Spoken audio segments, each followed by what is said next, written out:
on YouTube again. I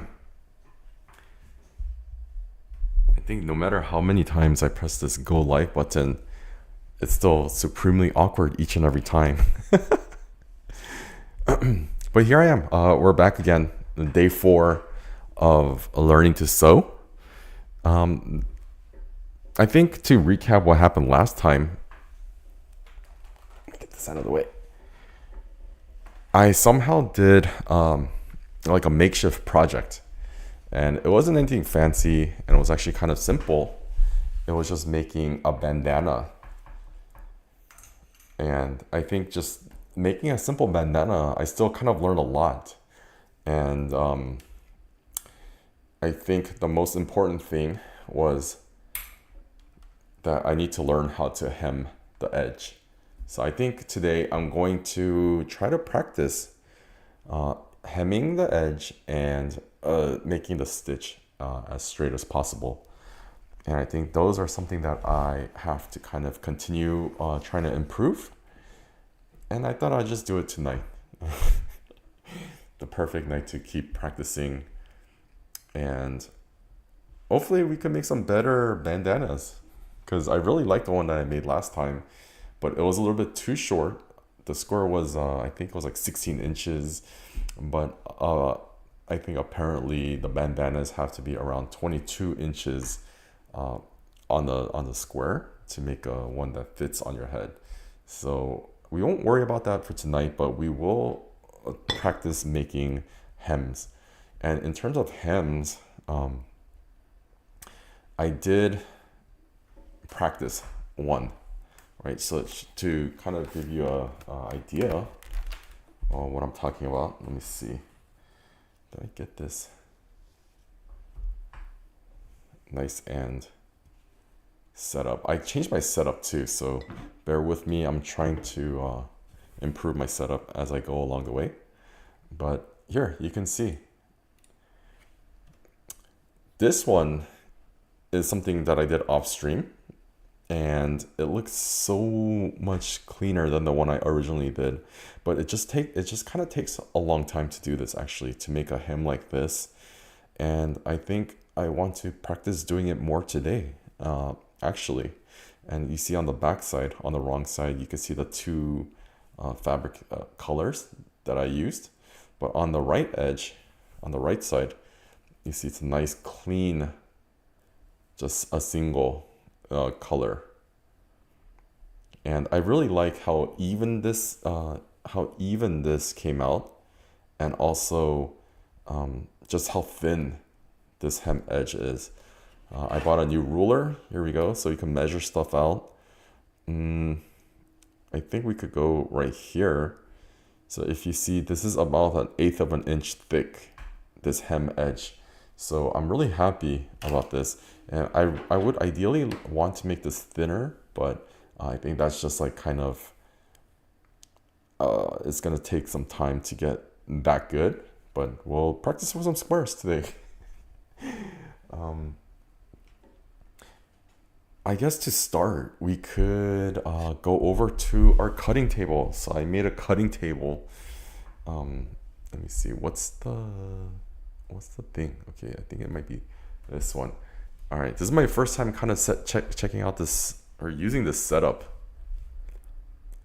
But this is my cutting table. And you can see I did get some new material. I got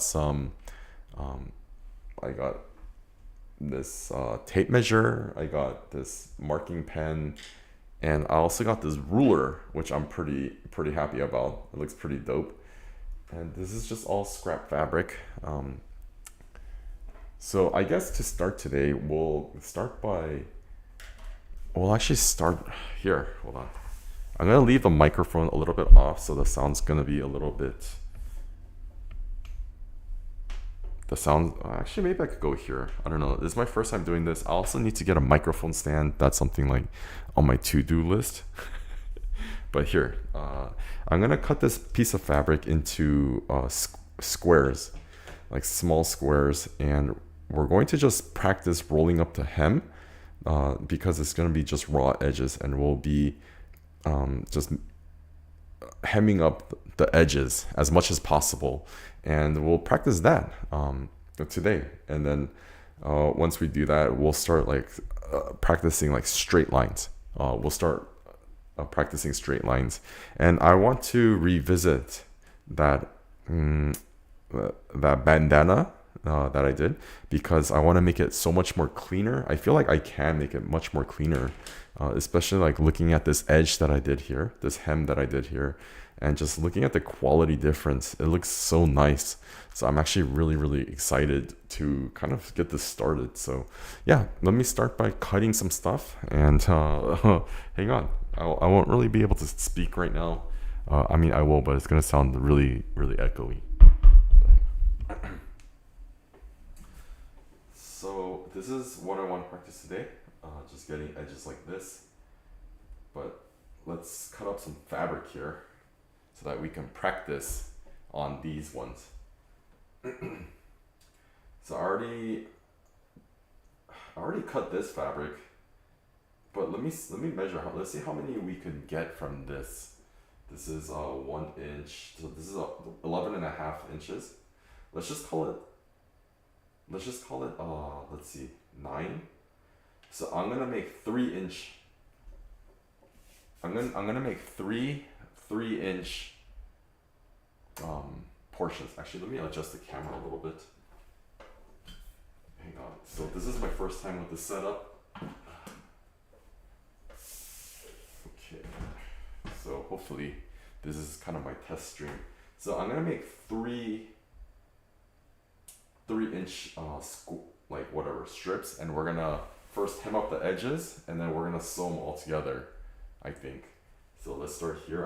I got this new marking pencil. I'm not sure if it's gonna be any good. So 3.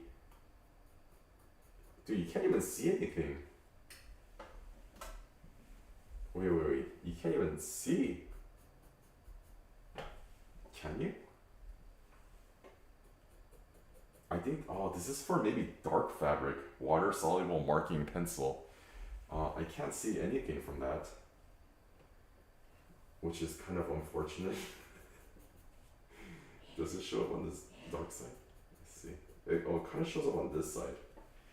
3, 6, 9. 9. Okay, it kind of shows up 3. And then, oh yeah, you could kind of see the mark. Eve, hello. Eve, oh, I'm so glad you're here.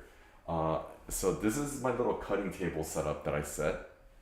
I improved my setup, actually. Now that you're here, let me kind of show you what I want to work on today. So the last time, hold on, sorry. Oh my God, sorry. Rip your ears. So the last time I made the bandana, and the hemmed edges, when I kind of thought about it, I was like, oh, that was such a amateur attempt, I guess. So I did look up some tutorials, and I did like one proper hemmed edge like this. This is where I just folded it once, and then cut it, and then folded it, and then sewed it. And I was like, oh, it looks so much better than the one that I did. So I think today I'm going to try to practice it. So I was just like about to cut these fabrics into strips where I could just practice making the hemmed edge. So let me cut this out real quick. And I'm sorry about that, that loud bang. Okay, so here, and I hope you like my little workstation that I did improve upon. And well, I'm assuming, man, it must be like 4 or 5 in the morning for you. Kind of early, I feel like. Wait, where'd the marks go? So I bought this pencil, but man, this is not really showing up on this fabric, like at all. So, I mean, I guess it kind of is. I think I could kind of see it right there. 1, 2, 3. Into 3-inch strips, but dude, this is actually really hard to see. It doesn't really pop out. guess we're gonna go right here. We're gonna cut this strip, and then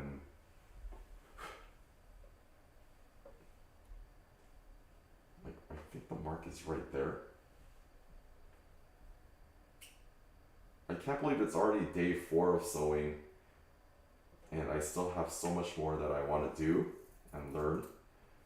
Okay, I really like this fabric that I'm working with, this bandana type fabric. Here's one strip that I cut out, and I think this is the second one. I'm just gonna cut it because I can't really see it anyways. But there's a little mark on the butterfly wing. If you can see right there.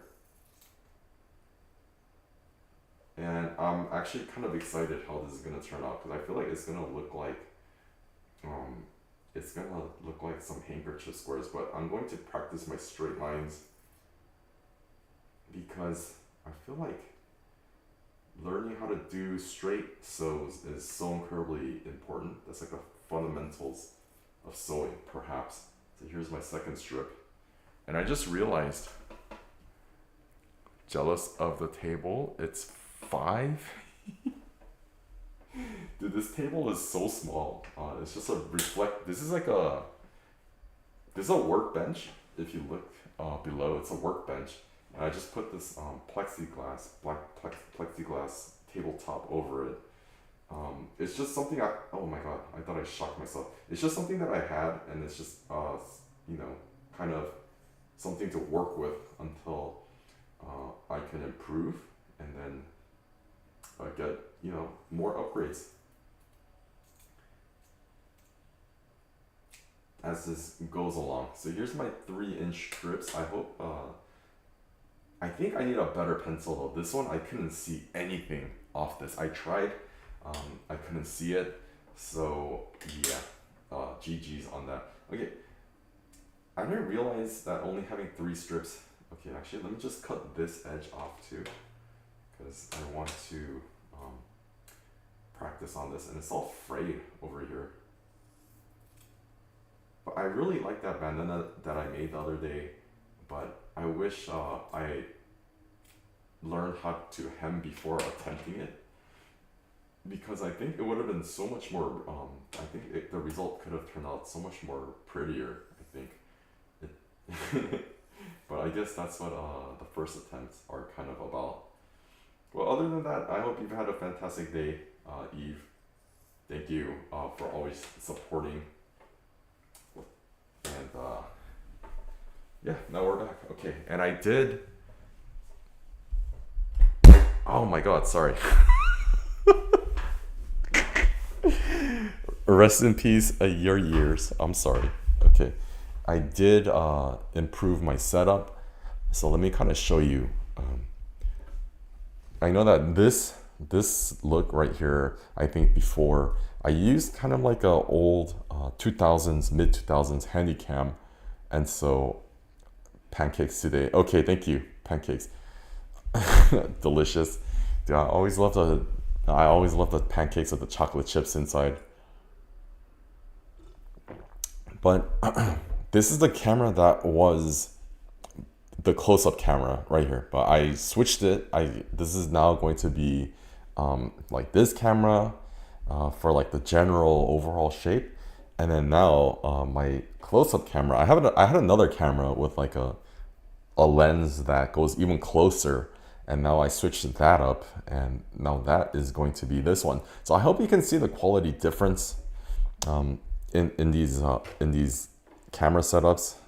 And then, I obviously had that one camera showing the overhead view of the workstation. So here we go. This is my new setup, and I hope it's a much better improvement than before. But I wish I had some I wish I had some pancakes too right now. That sounds so good. I had some delicious empanadas for dinner, and I'm actually kind of really full. But Okay, so the plan is this piece of scrap fabric, we're going to work on our hems, just kind of like this. This is what I did off stream just to kind of practice. And we're going to, do this on all four sides. And I think that to start off, we're just going to start rolling one side. And I think this is where having like a press would be so nice, just because once you get the edges already kind of in place, then it just becomes so much easier to kind of do this. But for now, I'm just gonna have to roll it with my hand and kind of like fold it, pre-fold it. I think that's what you have to do. So let's start. Let's start by doing this. Oh, okay. So here we're going to kind of fold it. I think I think later on the length matters, like the precision matters and stuff. But for now, I'm just going to fold it in without really measuring. And I'm just going to try to get a crease so that it goes down all the way like this. And we're going to put it on this presser foot. So there's a tracks on here. But since my needle is positioned on the left, it's like left, like it's right on the left of it's not in the center. So I'm just going to put this right on the left track. So it's on half the track so that the needle can go like really close. So let's put this down. And mind you, I only did this once, so this is really my second time doing this. But let's see. Let's go forward. And then let's back stitch. Okay, and then forward stitch all the way through. So now we just gotta try to keep this as straight as possible all the way down. And this is like this is actually kind of a lot harder than it seems. But let's go.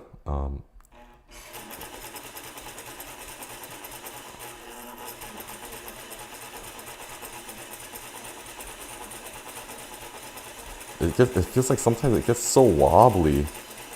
Okay, back stitch. Okay, and just like that, one side is done. One side is done. I hope if you can see it, I hope you can see. Let's see. So from start to finish, in the middle, it did get a little bit wonky, but overall, I'm trying to just practice making it like align with the fold. And I don't know why this fabric, it folds really easily. Even though I'm just pressing it with my fingers, it's so nice. So look at the stitching. It just kind of goes down, down, down. And that's one side done. Or I guess that's part one. Step one is just get that initial sew in right there. And now what I'm gonna do, step two, is this excess fabric right here. I need to cut it off as close to the thread as possible. So thank you. Yeah, so it's getting a lot more fun. But ultimately, I feel like I'm still not doing it right. I feel like I'm still doing it wrong. But I'm gonna cut off this excess fabric part. But let's see if I could do this. So all this, I'm just trying to get used to cutting fabric too. Let me change maybe the angles to this.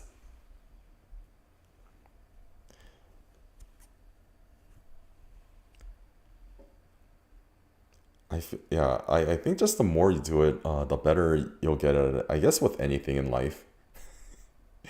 And this is my day 4.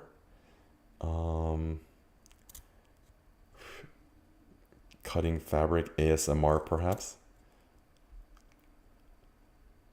I wish I could give you guys a better viewing of this, but having another camera just for this type of angle would be a little bit too much right now. So let me just show you after I do this. I'm almost done. And this fabric, I kind of like it. I don't know what it's called. I'm pretty sure it has a certain name to it. But here, this is the close-up. And as you can see, I cut off this excess strips, which makes this really clean line like this, right? Like all the way down with that one stitch right in the middle. And so now what I'm going to do is I'm going to fold this, right? I'm going to fold this and then stitch it again. And then you're going to end up with a really clean hem. So let me try that. And I think the better you can get at this, the thinner you can roll this. But right now I'm still kind of new to it. So I'm going to just roll it.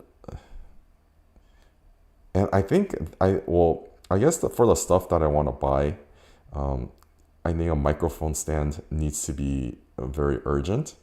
But other than that, I think having a steam press would be actually really beneficial. So that's kind of on my to-do list for now. But here we go. We just kind of fold it down like this, fold it over, and then we go back over the line. And I'm using two colored threads right now. I'm using a hot pink for the top thread and then a black for the bobbin thread. So because I have the fabric the wrong way down, after I sew this on the other side, it's going to be black stitching showing on the top. There should only be one line of black stitch showing at the top. And I guess you just have to do this all the way down, all the way down. Okay, wait. I think, okay, so this is the hardest part, I think, is aligning the needle right where I want it. I think with vintage sewing machines, one of the quirks is that the needles align on the left side of the zigzag pattern. And this is no exception. So here we go. I aligned it. Dude, I hope there's enough. Is there enough light to see in this angle? Because I'm not really sure if there's enough. If it's too dark, I could fix that. Just please let me know. But here we go. I'm gonna go forward and I'm gonna I don't know if I have to back stitch it, but okay, let's go forward and let's go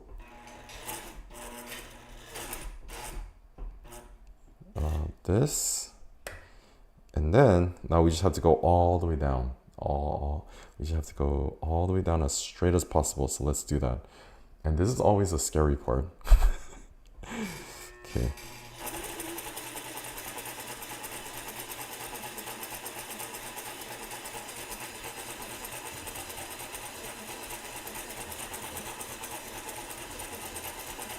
Back stitch. Okay. Whoa, that was a lot faster. That felt good. Lighting and angles are good. Okay, thank you. What the heck was that sound? Okay. So let's take a look at our stitch. Wow. I see. I almost used my fabric scissors. Oops.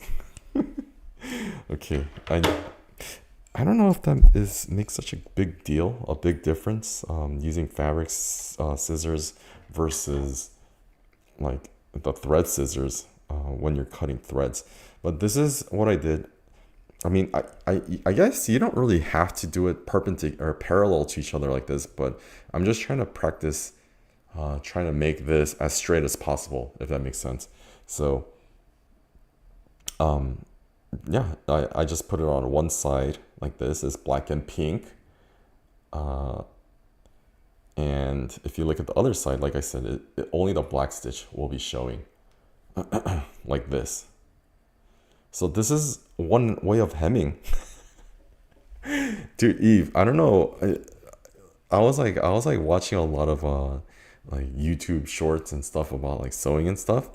And so there is like this cardboard trick that somebody uses where they tape like a strip of cardboard and they roll it up, and then they just let the machine blast and it just rolls the hem so easily. And I'm just like, dude, after doing this, after trying hemming this way and the way I did it last night, I was like, dude, these hemming foot and that little trick, it just makes it like so much. I feel like it makes it so much easier. It's like a little hack, I guess. Wait. So there's one side hemmed, and so my goal tonight is just to do all four sides on all three pieces. So it's just gonna be a little bit of a practice session for tonight, and we can hopefully do some cool patterns a little bit later with all these pieces. And it's just like little squares that I'm gonna be having. Yeah, a bunch of little squares. But right here, I need to, I guess I just need to repeat the process. But I was like thinking, when you fold this over on the corners, it's gonna get really thick. So eventually, I think I need to start learning the way of making it so that the corners don't overlap each other, to get like thinner and more like cleaner like corners when you're hemming.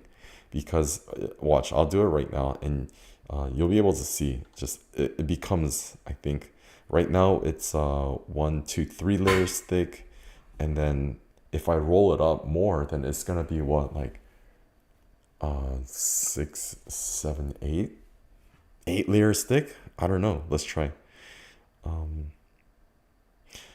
So we just have to roll it like this, I think. Roll it like this. I didn't even think about this actually. Okay. Well, let's just do it. Oh, now I'm wondering.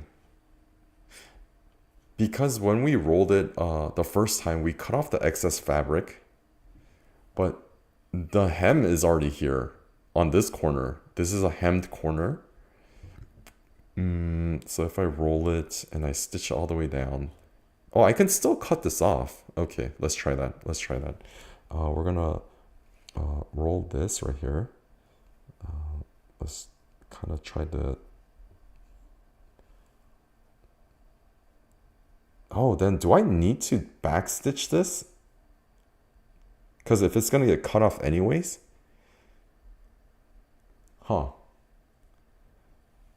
Because I've been backstitching all my hems, but I feel like if I'm going to be rolling it again and then cutting it off, then there's really no point in backstitching it, because it's just gonna get re-sewn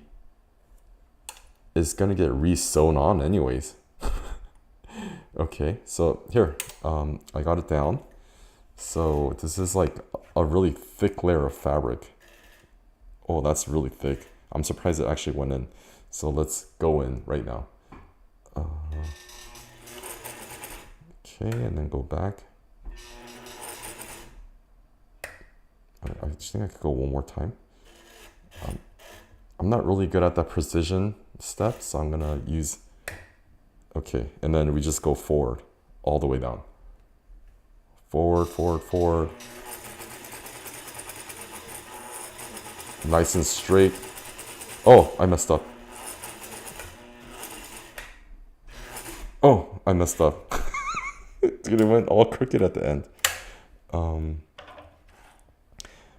I didn't even get to the end. Oh my goodness. I didn't even get to the end. I hope that doesn't matter, but if you see, it kind of goes up. Hold on, let me get my little tweezers. So at the end, my hand kind of ran out of space here, and so I couldn't really hold on to it, and so it kind of slipped, and then so this is how it went. It went, oh, I guess it's kind of straight all the way down. So now we just have to cut off this excess fabric, but I'm not really sure how that's gonna, yeah, okay. So let's cut this off right here too. And I'll try to do it on camera because this is much thicker than the previous one.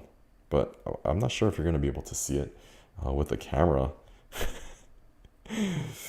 But I feel like this is just making a bunch of little pocket squares It's gonna be kind of cute.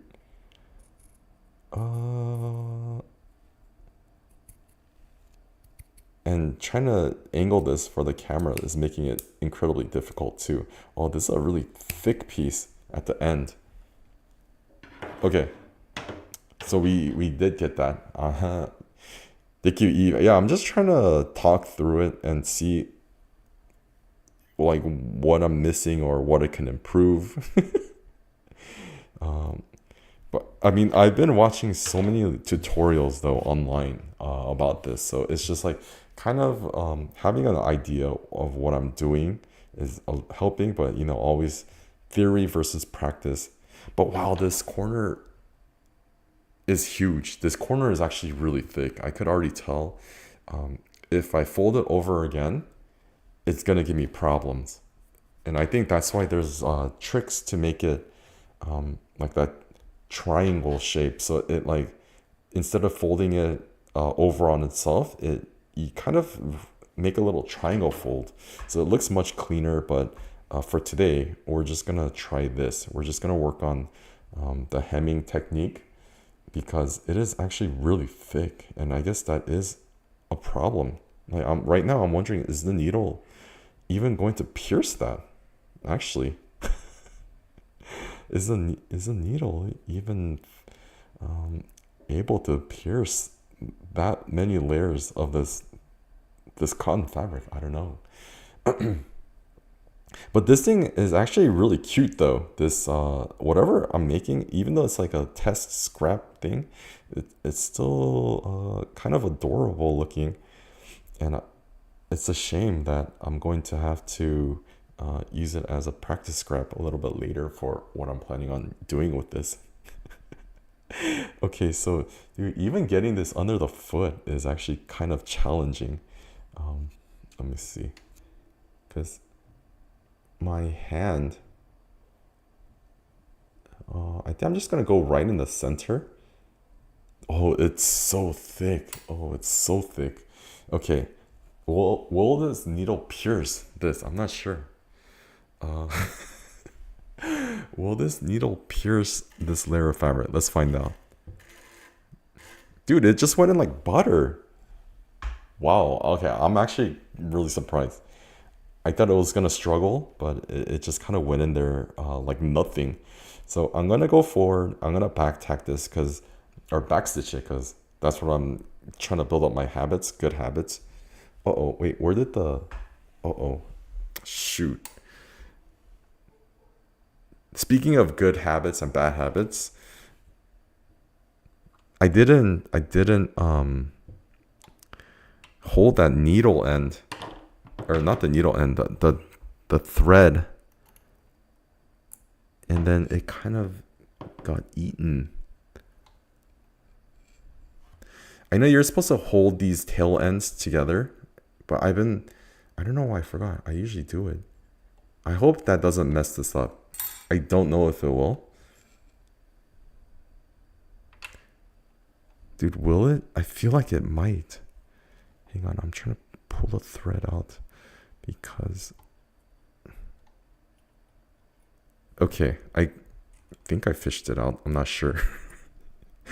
You have to work on building these habits early, right? These good habits, these bad habits.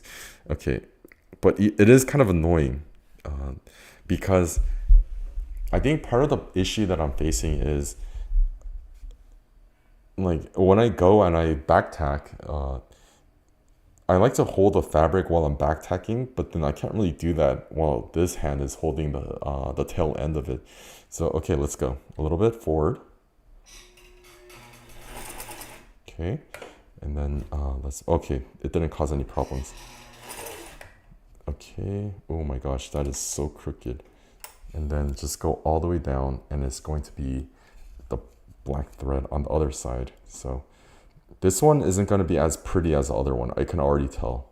But let's try to go as straight as possible down the middle, or maybe like even to the, if this is the black trail right here, maybe a little bit to the left of it, if I can get really accurate.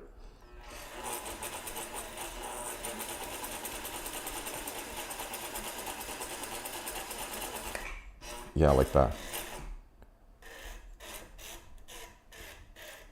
Okay, let's see how this one came out.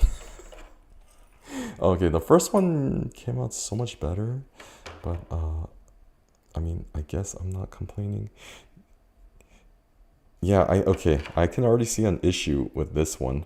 Hold on, let me cut the loose threads. Okay, so this one already, I can see an issue where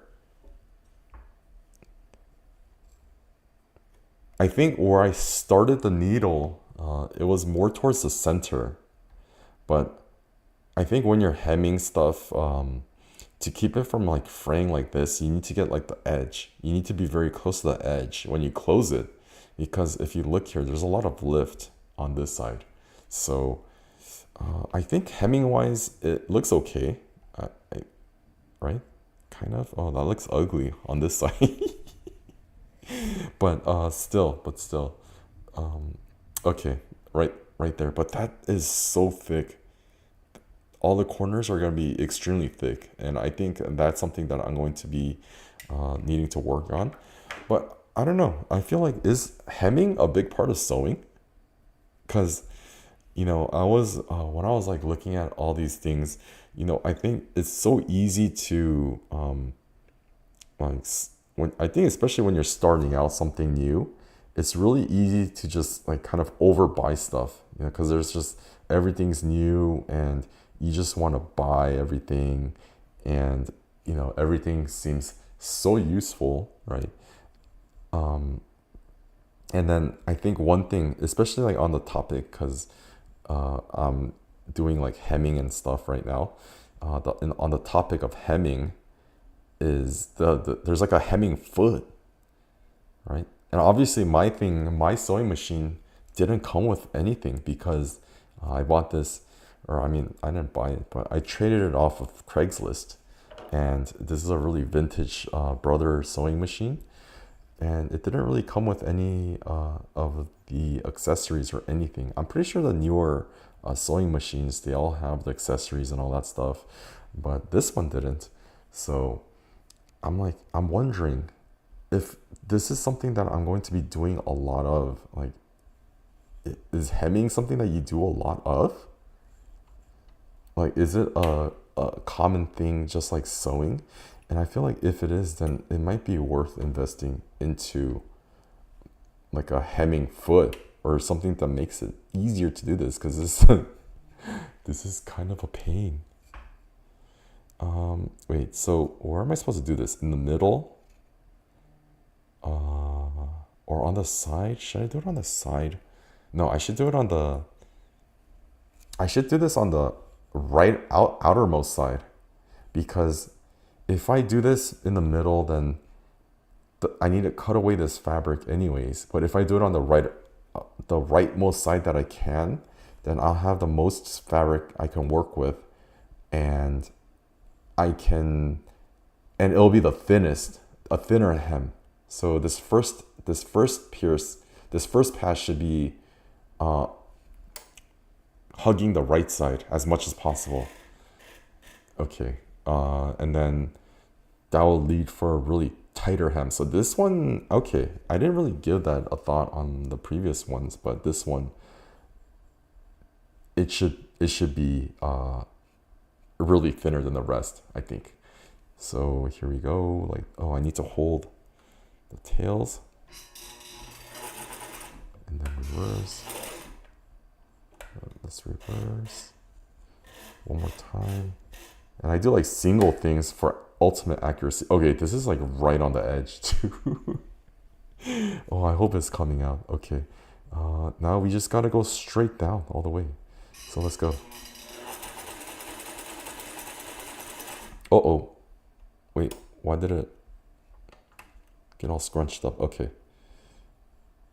Oh, I think starting at the edge, it makes it really catch on the tracks. But I don't think it really did any damage. Although the first few threads, I could have gone a little bit more. It's not really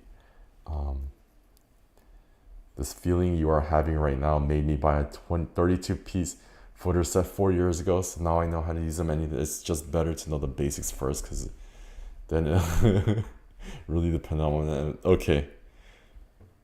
Yeah, that's right. Yeah. Damn, 32-piece footer set. How much are footers? Because I was kind of debating it, but I didn't even look it up. I just didn't look it up. But I'm pretty sure they just come in kits, like you said, like a 32-piece footer kit or something. But yeah, I think it's just kind of learning the basics first and getting really good at doing this, and then kind of upgrading the equipment as you go along is like actually really important. Oh my god. Okay, so much for multitasking. I think that was my worst sew yet. Oh, that was pretty bad. My original plan was to start on all the way on this side and take that all the way down, but somehow it skipped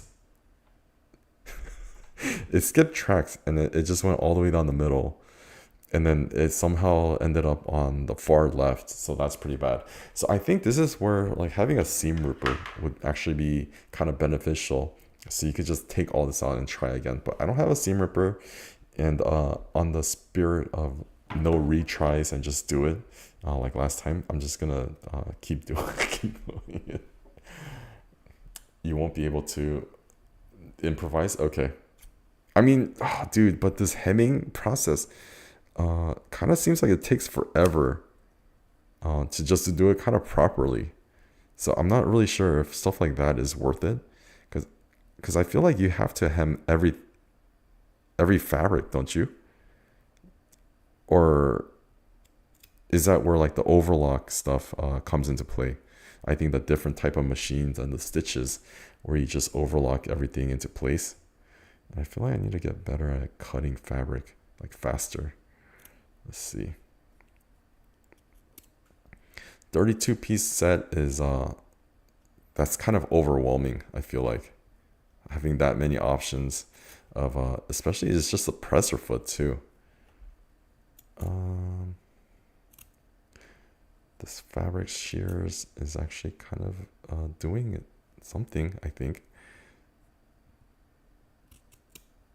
I'm cutting like right along the threads, and I hope I don't snip the threads. Okay, got it.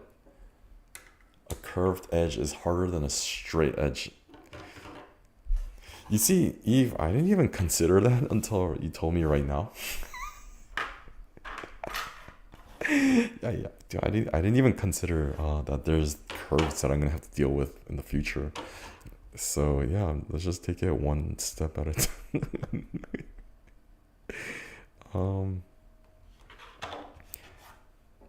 Yeah, so this is the last one that I did. It's not the greatest compared to my other. I thought it was gonna be so good, because I was like, oh yeah, I gotta start on the edge and just keep it all the way down, but it just got super crooked. So good thing we can hide that a little bit. We just fold it over like this, and then I'll press it with my fingers. Curved edge, dude. I don't even know how you would do a curved edge. I'm trying to think about that, but I don't know. Do you still sew like kind of regularly, if that makes sense? Because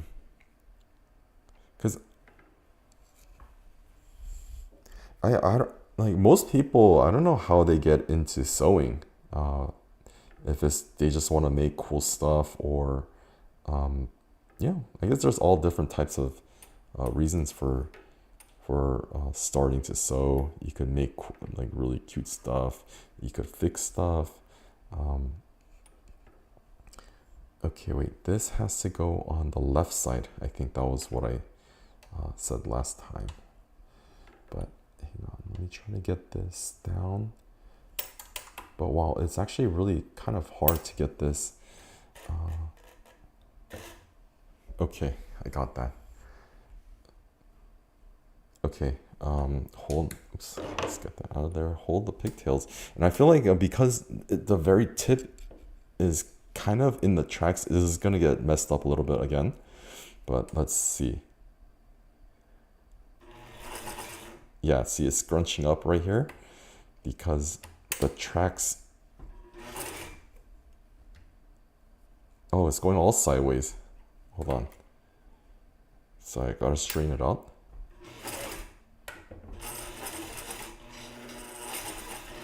Oh, why is it stuck? Uh-oh. I try to backtrack it. Oops. Okay, that was an epic fail. Let's just keep going forward. Yeah, see, it's not.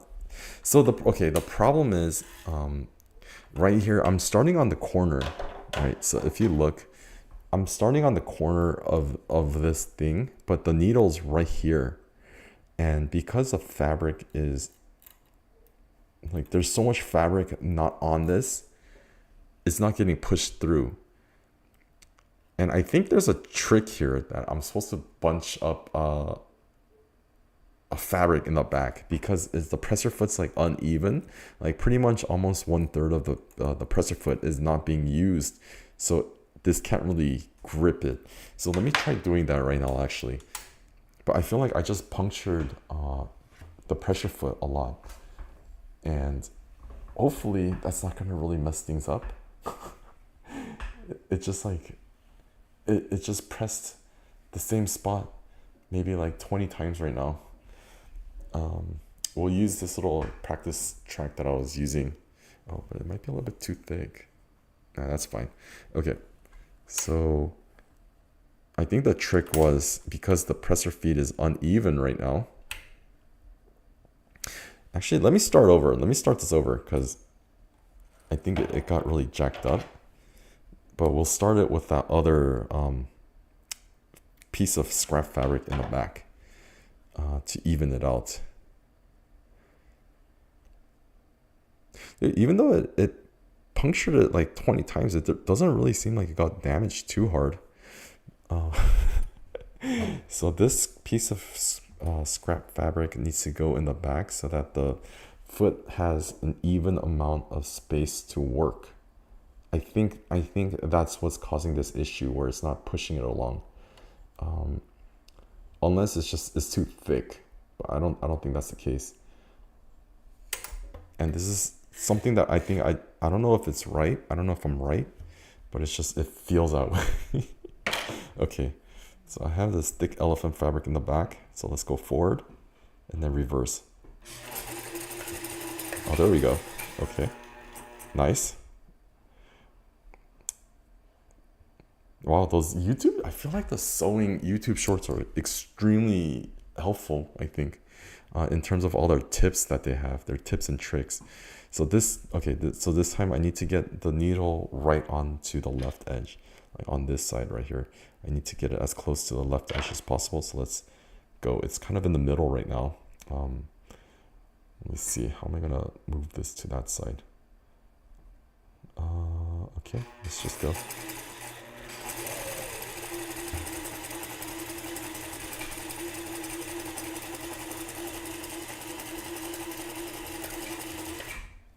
I think that's it. Let me see. I hope it caught it at the end. Yeah, here we go. I think that's it.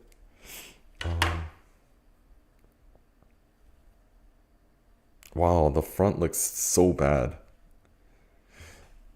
Oh, that looks terrible in the front. And I said that it didn't really do anything when it just went in like 20 times, but I lied. That's the result of it when it didn't move. And the line is actually really crooked too, but I guess that's why we're practicing. And that's so thick. But I guess now I know when the fabric is really thick, because right here it's bunched up twice. Like probably six, this is like six layers deep. And I think because of that, and it's like kind of starting in the middle of the presser foot, I need to put something in the back to help push along the fabric. But other than that, we're almost done. One more side left. And this will be kind of, what is this? What could I use this for? I mean, it's just a piece of square. It's just a piece of square that I'm going to make 2 more pieces of and then sew those together for extra practice. So, oh, this is actually really thick. Like this. But I gotta say, it's actually really fun kind of figuring this out. All these little problems that I would have never expected to pop up. But I'm pretty sure all these problems are like a tale as old as time. And there's all the solutions already out there for stuff like this. And I think that's the one cool thing about the internet is we get to, yeah, a lot of the answers are already kind of out there. Yeah, so if you look here, the presser foot is completely crooked. Because right now I'm trying to get this right on the edge. I'm trying to get this needle right on the edge. But if I have the scrap piece of fabric in the back, then I can really get this right on the edge too without worrying. Yeah, like right there. And then now that that's in, I can lift the presser foot and then put in this piece of fabric in the back like this. But it's like so much to do because I'm like trying to hold my little tail ends at the same time and like hold it straight. Or maybe I could just, okay, I could hold it with my other hand. I don't know why I keep using my left hand to hold the tail ends. But okay, let's go straight. It's always so nerve-wracking. First, oh, okay, wait, it's not really straight right now. Like this. And then we can go straight. And then, oh, oops. Oh, that was epic fail. I went straight too much before I guess backstitched. But then I guess okay, I don't know how this is gonna turn out. I was gonna say it doesn't really matter because you're gonna fold it over anyways, but I think it still shows up in the front. Oh no, it doesn't matter because once you fold it over, it gets kind of covered up anyways. Okay. So here we go. We're gonna cut the fabric, the excess fabric that's left over, right up to the thread. Oh, that was so thick. Okay, that was a thick part. And right there. And one more. Right. Actually, I can't do that. Right there. As thin as possible. As thin as possible. And now when we roll it over, we have to do it on the left side. Before I tried to do it on the rightmost side, but it was a little bit center. And now let's roll it over and do it on the left side. Even though it's actually really thin. Oh my god, this is all of this stemmed from making that bandana. All this. I was like, yeah, I need to do more of this kind of practice. Yeah, I guess like that's what those little projects are really good for, is it helps you realize things that you need to work on and improve. Is that fine? Okay. And then we got our scrap piece of fabric on this side. I guess I'll use this end. Wait, I should actually pierce the fabric before I put in that scrap fabric, just so this doesn't move out. And we'll put, but I can't really hold this, can I? Okay. Alright, and then lift this up and then get that in. Okay, and then here we go. This is the final edge of my little hemming practice. So here we go. I hope this one is gonna just be really clean right on the edge all the way down. So let's go. Uh-oh. What went wrong here? Okay, my main piece of fabric did not catch.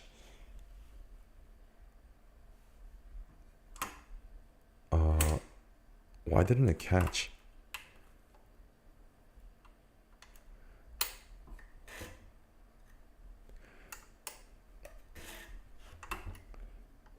Okay, let's try that again. I don't know why it didn't catch there.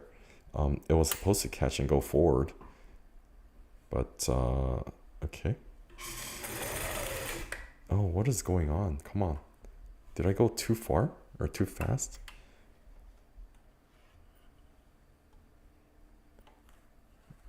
Okay, now I'm actually supremely confused. Oh no, it tangled up inside too.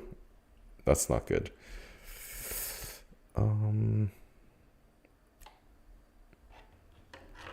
Okay, something got tangled up inside. I don't know why that happened. But at least it didn't stitch it and make like a big mess like it did last time. So let me take out my bobbin. And oh, something got supremely tangled in there. Oh, that's not good. Okay, this is actually the first time dealing with some tanglement like this. Wow. Hang on. I think I got like kind of lucky my first few times doing this, because this is actually really tangled up in there. I'm like yanking on one side and nothing's really coming. So maybe I should move the threads forward. Dude, it's not even going forward. Oh yeah, okay, I got it out. Wow. I wonder why that happened, but it looks okay. It looks like everything got cleared. So now I just need to reset. So put my bobbin back in, and I gotta fish the tail out. I think it's like trying to start on the corner of the hem. I think that's causing the issue, because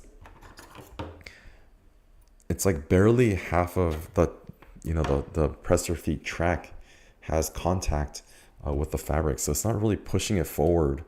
And so I think that's what's kind of causing a lot of the issues right now with even like but I wonder how I'm supposed to get that, because I don't want to okay, the reason why it's like so far on the edge is because I want the needle to start right here on the top, because if I start like in the middle, then it's still going to be lifted up on this corner, so it's not really truly going to be hemmed.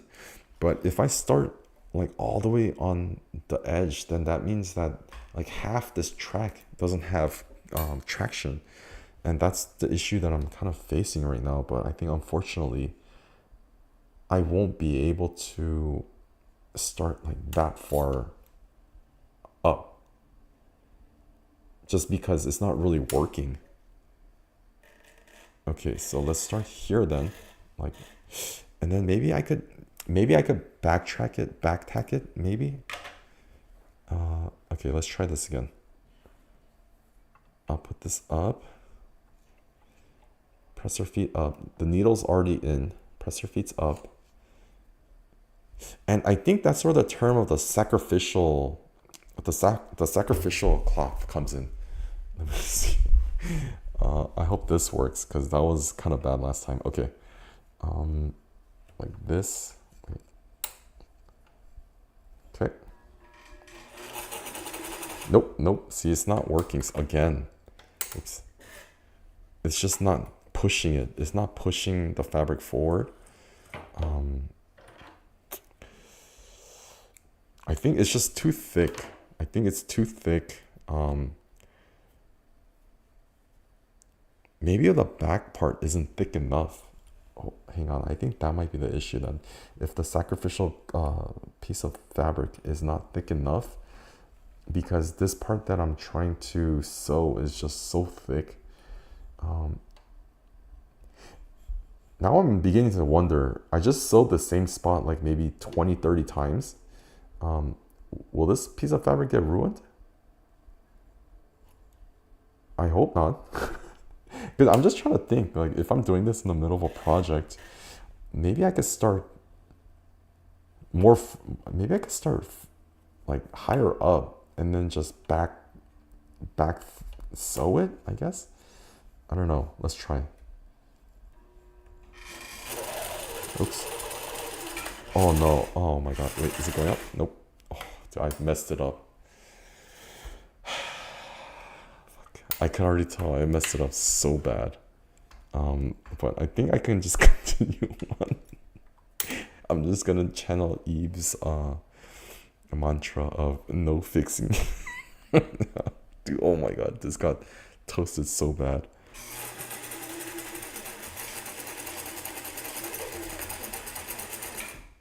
Yeah, this thick piece is giving me issues. Because even here at the end, it wasn't really. Yeah, the thick parts. Oh, only one burnt and last one watery. Ooh, yummy, yummy. That is that for breakfast? I'm assuming, right? That I don't know what kind of pancakes. I know you were cooking. Trust me, I was while you were out there burning and I guess you weren't really burning it. You were making some delicious golden brown fluffy pancakes.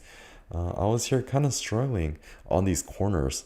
So so this is what I made. This is the piece of the. Let me put it full screen. This is the piece of fabric that I hemmed the hard way, I think. And over here, you can definitely tell where I got into some issues where it did not move, I think, and then it just sewed it multiple times. So you could see definitely there's a lot of the bobbin thread that's showing up on the top. Let's see. So definitely the issues that I'm facing is it's too thick. The corners are way too thick, and that is definitely causing some issues. Hang on. Now I have pancakes on my mind. I think the last thing pancake related I ate was probably the tension issues. Is that? But I don't understand. Like, I keep thinking it's because it's so thick.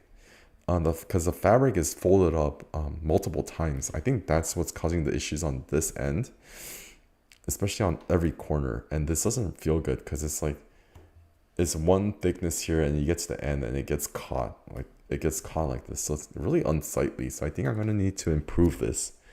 I'm going to need to improve this somehow. But in terms of hemming,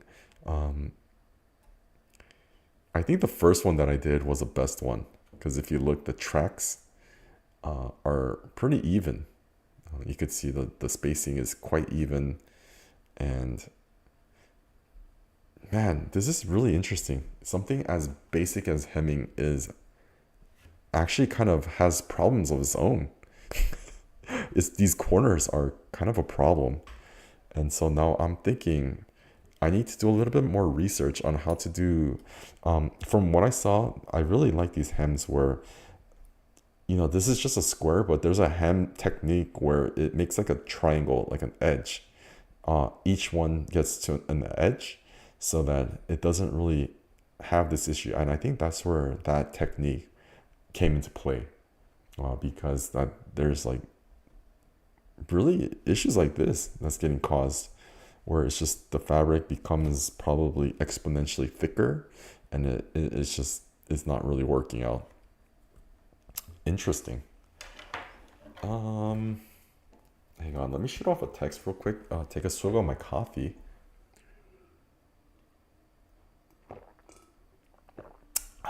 the triangle thingy.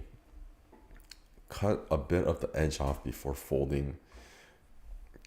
Okay, I don't know what you mean by that, but I mean, I kind of have an idea, but I think that's something that I definitely have to work on just because I folded this twice and then I folded that once. So it's like at least six fabrics like thick, or at least this one. Each one is probably, I'm so bad at math. So let me see. This is a 1, 2, 3. 1, 2, 3. So that, yeah, that is six fabrics thick on each corner. Which is why I think the needle and the track maybe is having such a hard time. I don't know, but it just doesn't look good. It looks kind of unsightly in the first place. So I think I'm going to have to kind of research that and practice a little bit regarding. It's the basic vanilla one, honey drizzle. Wait, there's a flavored pancakes. I always thought pancakes was just flour, eggs, and water. Dude, I don't know. I haven't really had pancakes in so long. Or, I mean, I think I used to get like the pancake batter mix and just put like fresh blueberries in there, or get little chocolate chips. Oh, dude, those are my favorite, the chocolate chips. And I don't know if you use syrup or... And, okay, so in America, they used to have the most popular syrup brand was this company called Aunt Jemima. It was Aunt Jemima's like pancake syrup. But recently they rebranded it. I think they rebranded it to something called like a log cabin or something like that. I forgot the exact name. And the reason why it was rebranded was because of the Aunt Jemima had like, I think it has like a history kind of tied back to like, I think slavery. I think that's where the mascot and the name Aunt Jemima came from. And I think it was during that, it was like kind of a connection to that time. And then so they decided to change it. It's like Red Mill something. But I'm not really sure what kind of syrup or like what your pancake traditions are like out there. I'm so curious. I'm so curious. There's just so many things that's different. Hang on, still shooting off a text. Okay. I guess for now, so here it is. So, I mean, I guess I could just keep practicing my stitches. So I want to do something like this: hot chocolate, water, biscuit, orange peeled into strips, then the pancakes.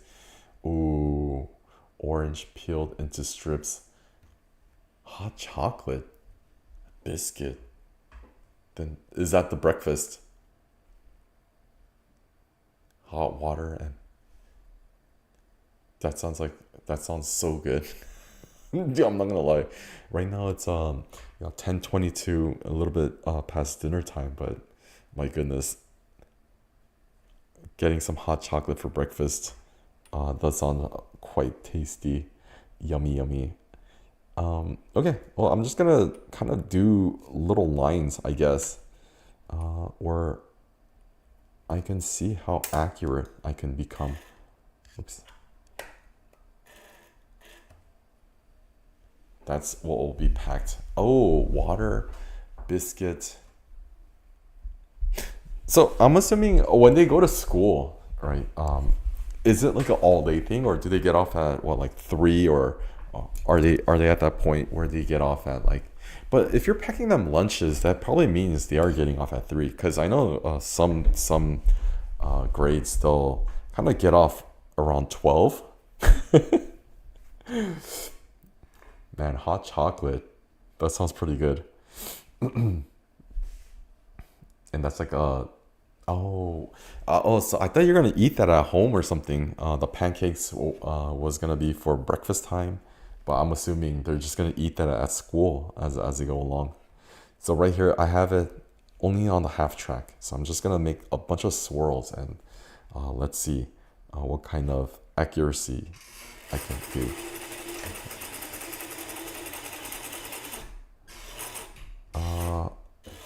Like this. Okay. Wow, this fabric is so thick on this side. 8 a.m. to 2 p.m. You have like, oh, okay. And nap time. Dude, those little afternoon naps are so precious. Huh. I wonder if they're like, no nap. No nap. But yeah, oh, this isn't even going forward. Okay. Oh, this fabric is getting destroyed right now.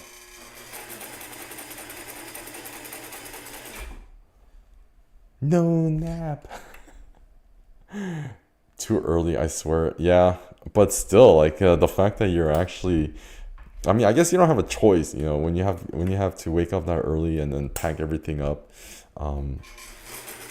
Yeah. No breakfast for you. But yeah, you got to make sure the kids are fed, huh? Man, even this I'm having issues because I think the fabric is so thick on the corners.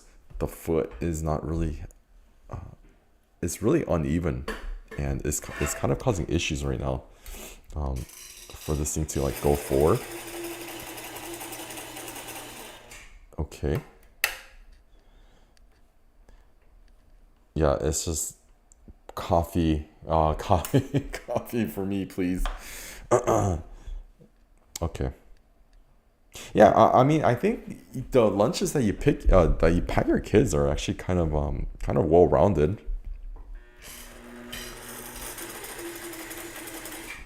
Okay.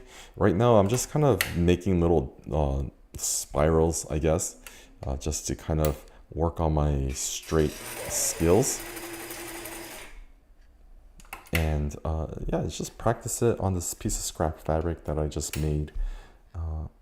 Actually, just going straight. Dude, the afternoon naps. Oh, that's so precious. Okay, I feel like I'm getting much more control over the way this machine behaves. Obviously, that's something that you just pick up over time as you kind of use it more and more, I guess. And I'm surprised for a vintage machine, this actually still works. Oh, I kind of overshot this one. Oops. Oops, that one too. I don't want to do it that much, but okay. Oh, that one too.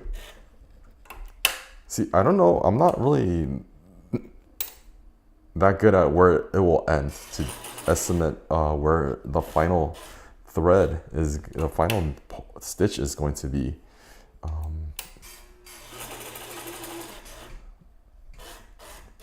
So this is really close, actually. A lot more closer than I wanted. Oops, that one too. Some days it'll be just noodles and waters. Yeah. I mean, I'm pretty sure, I think you said you had, what, two little ones.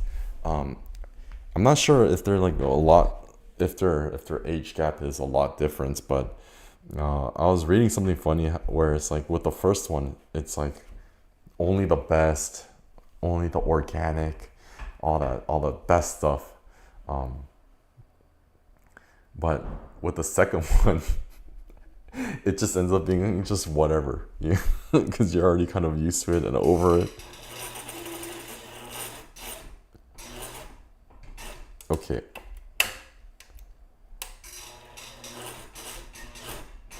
Oh, doing these single stitches with the foot pedal is so unnerving.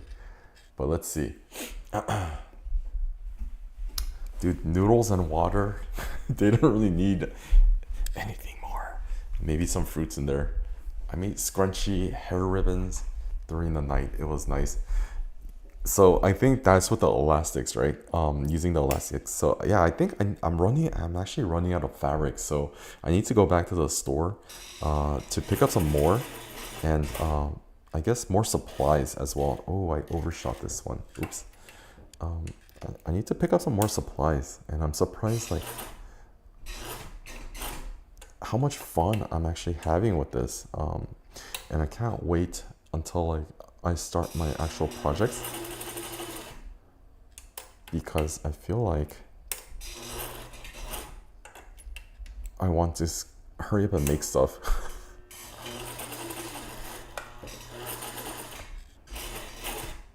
Okay, here we go. This is just a little doodle. I feel like it might be a little doodle, but what started off with practicing for the hemming and stuff. I just did a little quick spiral and made something like this just to kind of practice my control. Yeah, I don't know, Eve. Do you still sew stuff? Do you still because I was just wondering, in terms of doing practicing or doing projects and stuff to try to get better, right? Because I think when you make stuff is how you get better. And I remember you said like put elastics in the beanies, but let me see. But I know she get picky and start. Now she gets whatever she better not bring leftovers. Oh, that's cute. And then I hope she's not like giving them away, or trading for some candies from her friends and stuff. Um, Here we go. This is, I don't know what this would be, but it's just a little piece of practice scrap. It's just kind of trying to control, trying to practice the control, trying to practice. I guess, yeah, I guess that's what everything's. Yeah, everything's just about control at the end of the day. Yeah, but I was gonna ask. There's like projects and stuff, and like you said, I think when we were doing the scrunchies, or not scrunchies, but the bandana yesterday, I think you mentioned putting elastic in there, and that got me thinking. Like that actually sounds like a really good idea. Um, and I was like, for me personally, I was like, oh, what kind of projects can I do, right? What are some projects that I can um, work on to try to get better? And I think like scrunchies and stuff, that's a good idea, because it helps you work with elastics. But like, what else do you do? It's like a rabbit hole. It's so spread out with so many niches. So I mean, do you sew like actively? That's what I'm wondering, because I feel like um unless you're actually like selling these things, there's only so much you could do with all these scrunchies. I'm pretty sure, yeah, with two little baby girls, it'll be really cool just to have like all these different scrunchies, just to mix and match with their outfits and stuff. But I'm I don't know. I feel like I need to keep like getting these ideas for projects. That's why I really like that bandana one yesterday, and this today was kind of like um, it just kind of expanded on that bandana. Just working on something as simple as hemming turned out to be like this difficult. Surprising. um, I mean, I guess most people like to sew because they want to mend clothing, and there's a lot of things. It's so useful. I feel like now that I'm doing it, this is really incredible, and there I think you are right. There's just so many little niches that you can do. So I don't know. I think I need to find mine. I think it is incredibly therapeutic. I completely agree with you on that. I could yeah, I feel it. It's just kind of zoning out into making like concentrations into making these straight lines. Um, But I guess for now, let me just try the hemming again on these fabrics because, man, I don't know. I thought it was going to be kind of straightforward, but even something as simple as this is turning out to be like a little bit more complicated than I thought, which is kind of surprising considering the fact that the hemming, I feel like, is hemming is like a big deal? I mean, it has to be, right? Because if you don't hem, then your fabric just kind of frays and falls apart on you, right? So you have to hem. But I think on modern sewing machines, they have like those overlock settings, or you could get like special sewing machines that's dedicated to hemming. So you don't. This is the way I guess people used to do it before those machines came out, which is a massive pain in the, a. You can't think of anything and type it out. I already have you. Okay. But yeah, I agree though. This is incredibly calming, and this is, yeah. I think it has a potential. If you do want to go on that entrepreneurial route. Okay. Let's just work on getting a straight line all the way down, right on the right side.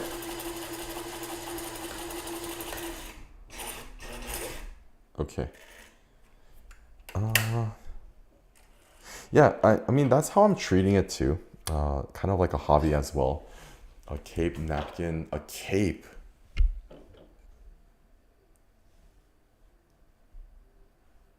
Ooh, actually, because I really do like to go to anime conventions, where people like to dress up and stuff. So I think I think that's a I think that would be a good idea actually. Getting when you mentioned the cape. Oh, what the hell happened? Stop spamming caps. Wait, sorry about that. Hang on. Your message was deleted. Dude, anything? Sorry, that was my bot. I don't know what happened. Wristbands. Too easy? Stop spamming caps?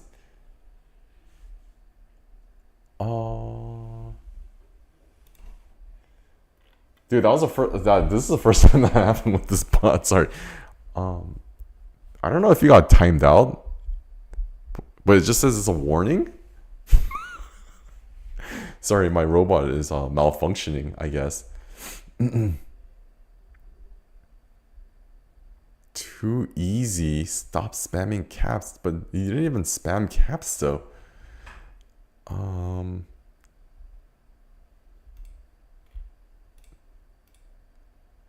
Don't change. It's okay. Yeah, sorry. I don't know why that happened, but I feel like if you do it again, I feel like I'm testing everything with you, Eve. So thank you so much for all your help.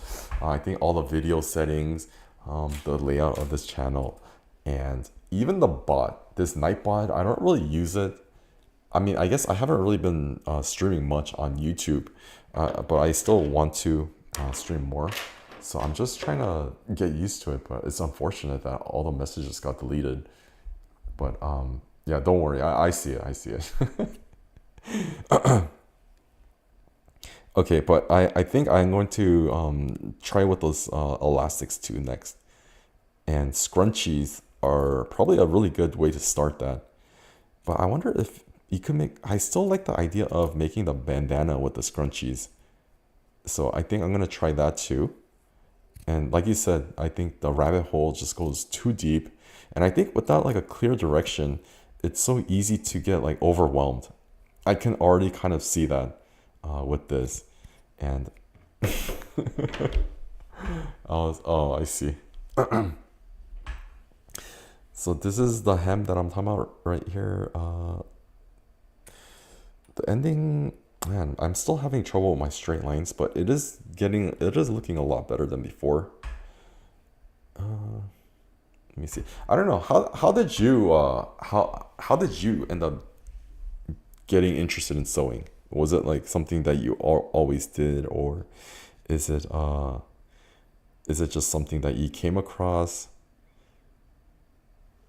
or is it like something you wanted to make for your children?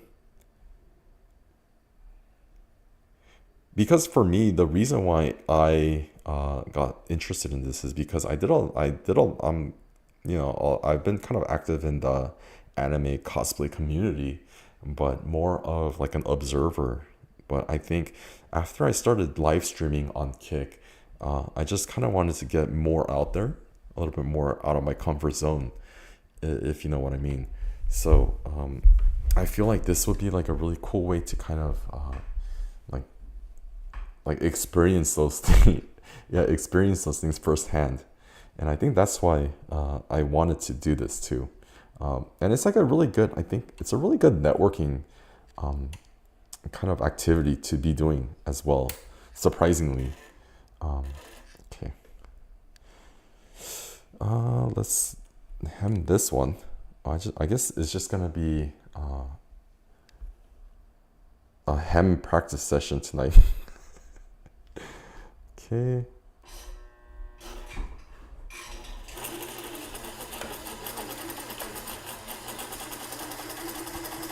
Trying to go straight as possible, even though it's like right on the edge. Oh my gosh.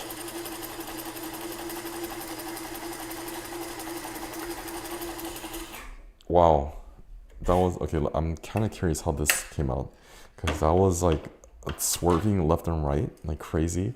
And it just went like onto the edge of the fabric. And I hope it didn't pierce inside. Wristbands band that has your socials or giveaway when you go to events. Ooh. How, okay.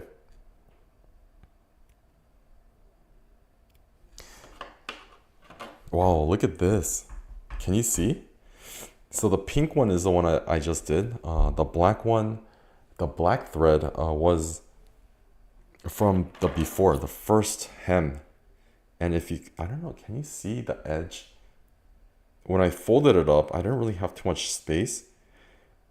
And that hem that I just did, or the stitch that I just did, was riding right in between. Ooh. In between the original stitch and the edge. And this is what I like, because I know it's not the straightest, but it's still super close between. There's really not much space to go between the original stitch and the edge. And that's like, I think that might be like a 1/16 of an inch right there. Okay, I don't, you said I'm not really sure if you use like inches. So now that I'm even considering, or now that I'm even like wondering, we use, you know, like 1/16 of an inch or a 1/4 inch or 1/2 inch. But I wonder if when you're doing this, when you're sewing, I guess using the, what do you call that, the you got the imperial and the standard. Is that the other units of measurement? That's what it's called, where they use the centimeters, millimeters instead of the inches. I wonder what your units of measurements are called out there, or if all. Yeah, I don't think you would be using inches actually. Wow, this is actually really cool. There really wasn't that much space between this black thread and the edge of this fabric, but somehow I did manage to get the stitches all the way inside. Inches only? Oh, I didn't know. Sorry, yeah, because I know in the like the scientific, like pretty much America. I think only America uses inches, right? And I think the rest of the world uses like the meter, the metric system. And then see, now I have to kind of think, because you know, I can't really assume same tape you got there on the mic. Oh. Wait, is it Is sewing standard in inches all worldwide? Because if so, that's kind of interesting. That got me thinking. But yeah, okay. Today I learned. Um, okay, let's do the other side, and we'll keep practicing our little hemming techniques. But there has to be an easier way because this actually kind of it kind of isn't like this is kind of like a really time consuming hemming hemming the edges. So this tape actually, what is this? I think this is by a company called Dritz. Okay, let me put it here. Dritz. And I bought this at Walmart the other day, right? And like I don't know, I don't know if this is a good one. I just picked it up, and I think the cardboard packaging had some cherries on it too, so it looked kind of cute. VM on the other side of the state. Oh, okay. Oh, that's interesting, considering that pretty much all of the clothing in America comes from overseas. Yeah, considering it comes from overseas, that's the standard. That inches are standards. I did not know that, but it's good to know. Okay, okay. Thank you. I guess you gotta learn something new every day. Okay, let's try to put this in the center, and we'll do this, and we'll hold the pigtails. Is that what you call this? The strands. Okay.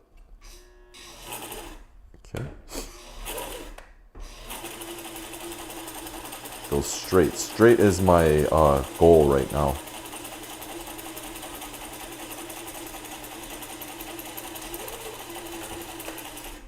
I guess there's like something so satisfactory about having a straight, the straight stitch actually coming out straight. Even though I haven't really experienced it, but I could already kind of tell that people would experience some kind of catharsis when it comes out just just right. Okay, so let's see. This is what I just did. I kind of try to follow that blue line all the way down. So it is kind of getting better. It's wavering a little bit, especially towards the end. I think when I can't really hold the fabric, that's when it kind of wavers. It kind of tapers off. So I think from the beginning I was doing okay following that blue line. But if you look, it kind of tapers off to the right. Unfortunate. Yeah. The English measurement, it kind of sucks compared to the metric system.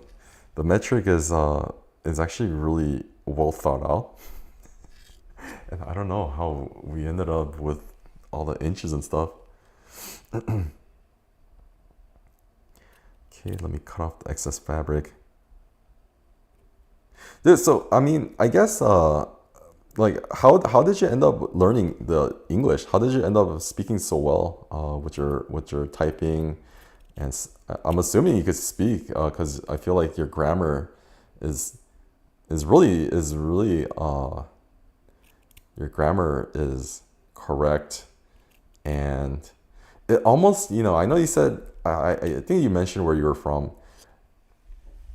but when I read what you're typing, it seems like your grammar is actually really almost perfect.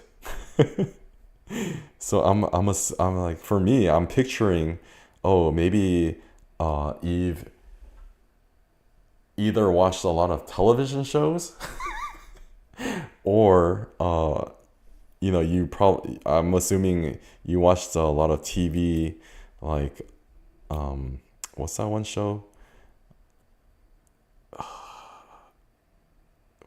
I'm throwing a blank, but it's either you watch a lot of television show or you went to school in the States when you're younger, or you moved abroad. Or I feel like it might be one of those. I feel like it might be one of those options. Okay, let's hem this edge too. Google Nigeria when you're free. Okay. Should I do it right now? Let me do it right. Let me take a break. Okay, hold on. No, well, I mean, I'm all right. I'm just the grammar and the way you type, and I think a lot of the, I guess the lingo, it seems so familiar. That's why. All right, I'm gonna Google Nigeria, and I don't know, the country in West Africa. Let's learn a little bit about Nigeria right now with Eve. None of those options. Wow. Okay, hold on. Let me see. The top news in Nigeria. Nigerian military rescues 360 hostages in Borno State. Nigeria plays Portugal in International World Cup friendly. All to know.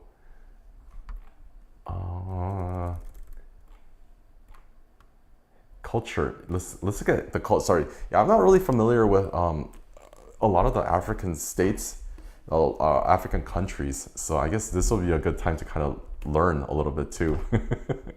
I hope I didn't offend you, but I'm just saying the vibes, your vibes, yeah, is good. So thank you.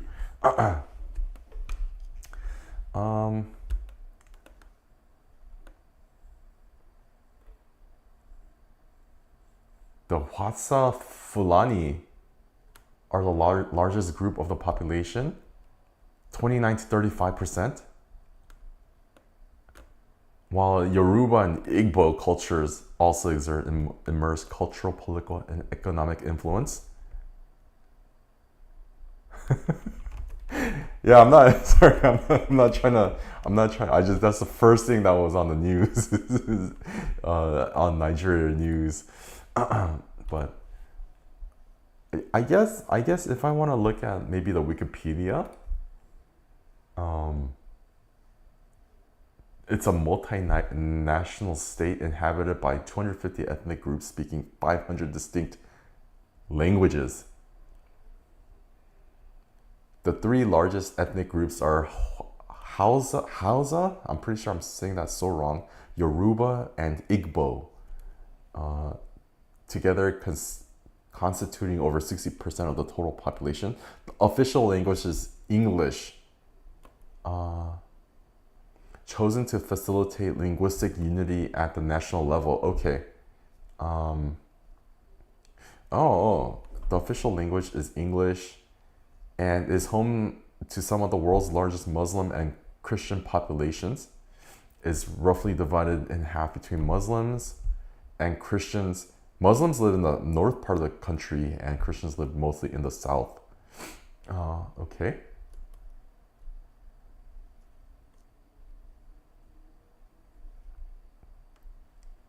Often referred to as the giant of Africa due to its large population and economy. Ooh, and is considered to be an emerging market by the World Bank. Oh, okay. Founding member of the African Union and is also with the UN and the OPEC. Ooh, okay. So the English is the national language. Hausa Fulani. Hausa Fulani. Hausa Fulani. Whoa. So it says that's the ethnic group. They speak the Hausa language.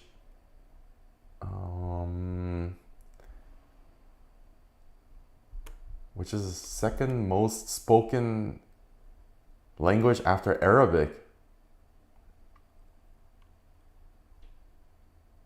Okay.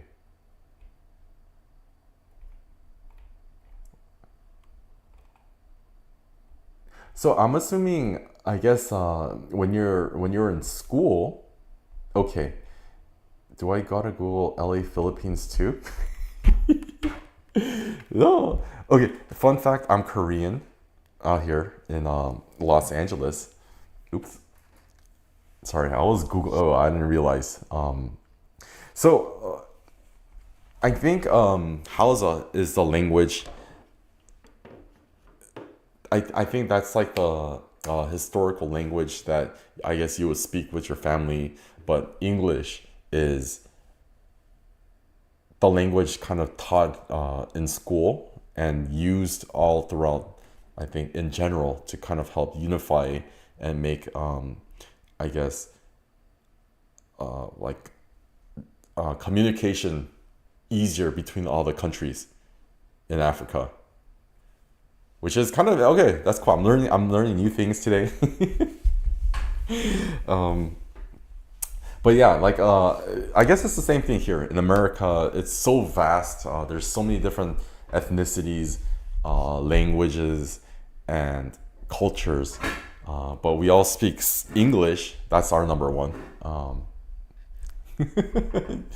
but it's just I think the way you type, right? It just reminds me of like a lot of really the culture, the internet culture, and it's nice.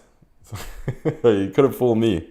Thank you for clarifying and letting me know, learning new things. Eve, am I saying that right though? Like Hausa, right? Hausa, Fulani. Let me see. But even for me, the reason why I've been eating a lot of Filipino, I think if you saw my channel and you saw some of the content that I've been making, I've been exploring like Filipino food because out here in Los Angeles, we pretty much have like some of the best foods in the world of all ethnicities, like cultures, and for me, I was really familiar with Chinese food, Korean food, Japanese, even Thai and Vietnamese, right? Those are foods that I kind of go out and eat a lot. But Filipino food, I wasn't really. You watched Korean series? Yeah, I don't know what you watched. Tell me, yeah, because I watched a lot too. But there's actually a lot of Filipinos in Los Angeles. They're actually really prominent. There's a big population of Filipinos, and in April, actually, it was National Filipino Food Month, right? And that got me thinking that I'd never really tried Filipino food. I didn't really know what Filipino flavor was, and that's why I decided to kind of explore Filipino food, right? But now that I'm talking to you and you're talking about Nigeria, I don't think I've ever really had Nigeria food either. So I think I'm gonna have to fix that and search out some Nigerian restaurants out here in LA because I'm pretty sure they're here. And you just gotta find it. And I think I'll dedicate that to you, Eve. Thank you for letting me know. And I didn't even consider that, right? Now that I'm talking to you, I realize like even like some of the culturally African, I know there's so many different types, but I haven't really tried it just because it's LA's kind of, they all have their own region, right? No, it's fine. But now that I'm thinking about it, I don't know really too much about the cuisine. So I think I'm gonna need to go try. Thank you, Eve. Kind of expanding the cultural, the taste buds one at a time. Yeah, but that's the only reason why I mentioned it is because I was like kind of on a Filipino food discovery mode, which I still am. And I do those on my live streams on Kick. I like to go out and try these different restaurants while I'm streaming outside, like when I'm outside.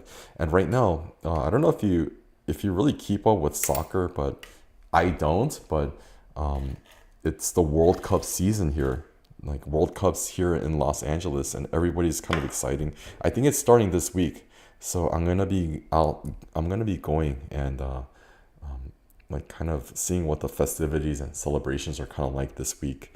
So I don't know. Hopefully, I could see. I'm gonna look for a Nigerian restaurant. I'm pretty sure there are some here in Los Angeles.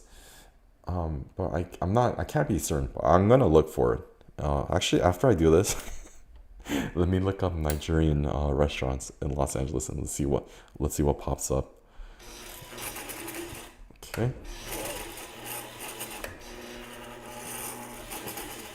Learning a little bit.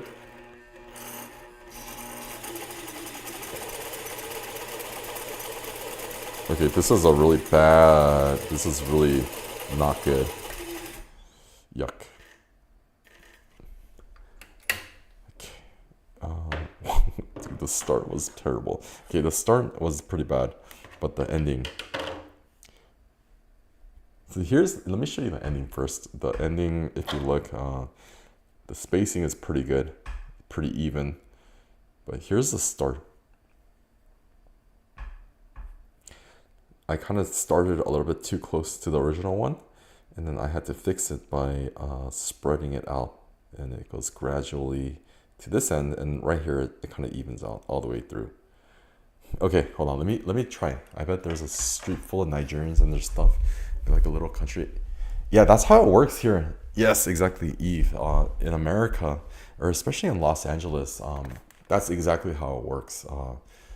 When especially if it's like a new small ethnic population, they'll huddle together, and that's exactly what happened with Koreans too. In Korea, when Koreans first emigrated from Korea to Los Angeles, they kind of all stuck together, and then it just kind of grew from there to what it is now, and it became this big thing called Koreatown. And I don't know why, but Korean stuff just got so popular right now. Let's see. Let's look it up actually. Maps. But in Los Angeles, there's little pockets for a lot of cultures, and if the numbers grow, then they could get like the entire little portion named after them. Like there's Little Armenia, Little Bangladesh, Koreatown, Chinatown, Little Tokyo. So let's see if there's Nigerian food.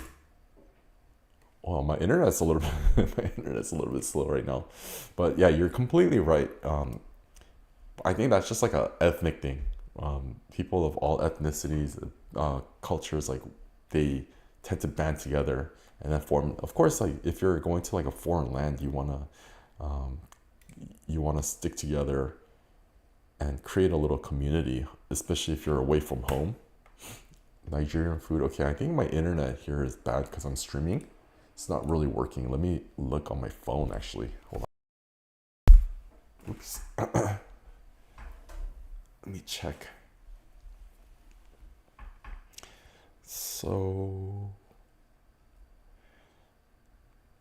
Nigerian food.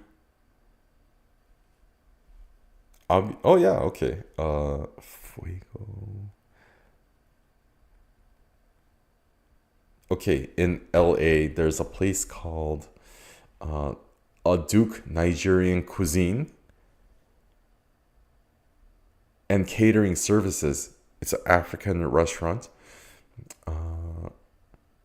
The dish was amazing. The fufu tasted like a fluffy mash potato. The soup wasn't spicy like I thought it would be. And again, okay, I'm reading. I'm like going off on a tangent. Okay, here's a review of a Duke restaurant. In all of my 37 years on this earth and 20 years of owning my restaurant, never have I had Nigerian food. Yeah, me too. Growing up, I had African food because my mom's best friend was from Africa. I seen all this and that about fufu. I know fufu is that thing that I think you eat. It's like you eat with your hand. I've seen it before. I don't know what it is. I'm pretty sure it's like a root. It's a starchy root, where but I think it comes out really hot. So whenever I saw videos, they would like kind of they would dip it, and then they would keep moving their hand, and then I always saw them I think that was like their rice, like how Asians eat rice. They use the fufu to dip it into other colorful. I don't want to call it soup, but there's other like I don't know, like these other liquids. I don't know if I want to call it curry, but they dip it and then they eat that. It's kind of like a starch and the flavor. So so they have the fufu. My mother and I went. She ordered curried goat and the spinach soup with beef and fufu. I had my spinach soup with chicken. Um, the dish was amazing. The fufu tasted like a fluffy mashed potato. That sounds good. Yes. The soup wasn't spicy like I thought it would be. And again, being a restaurant owner, I like tasting my food. Uh, yeah, I think I have to check this out. You can call it soup. It's filled with protein. So, okay, it's like soup.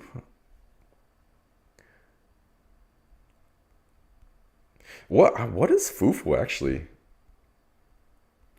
I'm assuming it's like a starch. Because I remember when they were kind of holding it in their hand, it was kind of gummy, the texture. But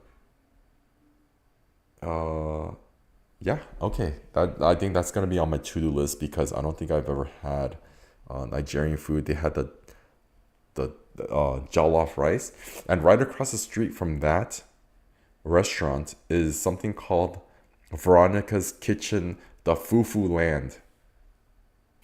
So I think I found, yeah, it's hot, right? Okay. Because, yeah, when I saw it, that fufu that came out, I was like, dude, that thing must be piping hot. That's why he was like, oh, he kept it. Um, he wasn't playing around with it, but he was moving it in his hand because it was so hot. But okay, the Fufu Land. But this isn't really specific. It just says West African restaurant. Um, oh, but okay. It says in the description, it says bright yet casual cafe preparing Nigerian specialties like fufu, pepper soup, and jollof rice. So this okay, and you know how I said that usually you could tell where the ethnic places are because all the restaurants and all the businesses they tend to cluster together. So I'm looking at the map here, and there I see it. I'm never really in that area, but it's very close to Los Angeles Airport. It's like really close to LAX. So I think the next time I'm there and I'm streaming, I'm going to be going to these restaurants. There's Cameroonian food. Um, there's a lot of different ones, but I think specifically as a dedication to Eve, I'll be checking out. Um, I kind of want to go to both. I kind of want. No, I see. There's three. There's another one, Sumptuous African Restaurant, which is also a Nigerian. Oh, oh, but this is more like a eater. Okay, okay. Thank you for the stream ideas.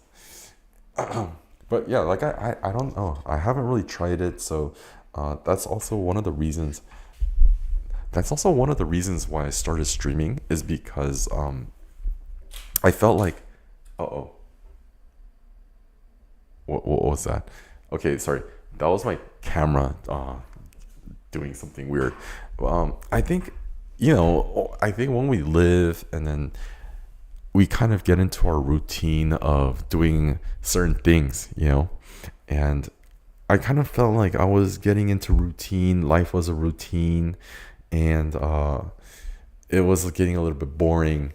So that's why I was like, all right, well, I'm already going to really interesting places for photography stuff. So I was like, start streaming it too, to kind of experience new things, right? That's the whole reason why I started streaming. And I think, like, I think the food aspect is actually one of my favorite parts that I found because it's just flavors. That it's just the flavors is so new ways of combining things and trying things. So I was really surprised with the Filipino food. So I think this Nigerian food has to be something that I need to discover too as well. Now you got me curious, right? Because I don't think I've really had like African food before, and to start it off with traditional, I think traditional Nigerian food would actually be kind of cool. And don't eat what you don't trust. I don't know, dude. If it's at a restaurant, I'm just gonna eat it. I guess I then the question would be like, what do you recommend? Like, what's something that uh, I don't know. What do you recommend? What's a specialty of Nigerian food? I think that's always kind of fun because each culture has their superstar food, I guess, their S tier. Um, they have all the S tier food that pretty much is universally loved, and then they they have their weird food that is just like very traditional, um, but it's just traditional, and it's like if you're not from that culture, you don't get it. Like Koreans have a lot of those, and I think whenever I go, whenever I live stream, going to Filipino restaurants, my chatters would always say like, "Oh, you gotta try the balut, you gotta try the chocolate sausage." They always want me to try like the extreme stuff that they're known for. I'm like, dude, I'll try that next time. This is my first time trying this Filipino food, so let me get accustomed to it a little bit first, at least, before kind of diving into the deep end. There's like another streamer on Kick. He's this Irish dude that lives in Korea, and he recently went to the Philippines, and he was streaming there, and like all his viewers were like, "Oh, you gotta try Pag Pag." They're like every chance they got, they're like, "You gotta eat the Pag Pag," and he's like, uh, "Every cook does his own." Okay, improvised version of, but okay, but I guess because you would know, like, if it's Nigerian food, what is the national dish of Nigeria, if I had to put it that way? Would it be the jollof rice? And I'm pretty sure, yeah, everybody, they have their own way of doing it, but if it was like the national dish of Nigeria, what would it be? Because I think I always like to kind of start off there. I think that's a really good place to start off, when trying new flavors, something that I've never tried before.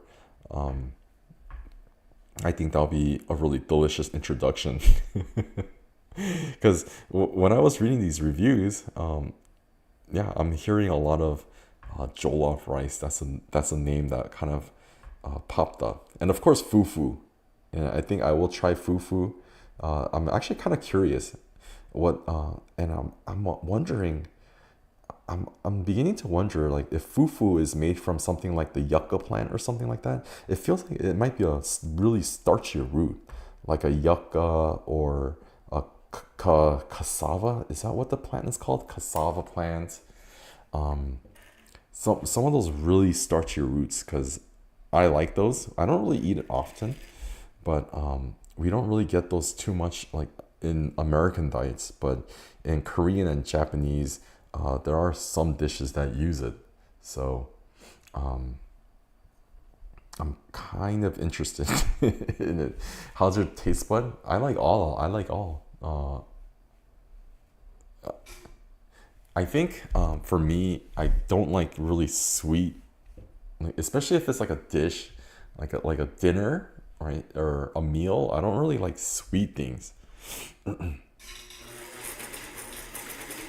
But in terms of spicy, yeah, I have no problem with spice.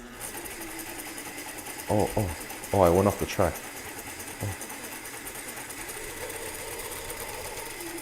Oh, oh! I went off the track. Oh, this was my first really bad one.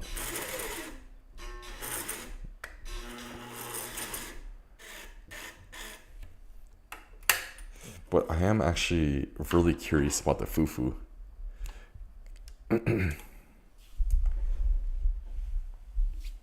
Oh, so that's what happens when you sew off the track.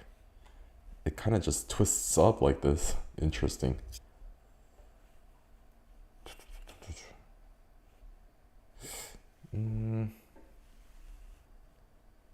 So there's no one food for Nigeria, just a trend.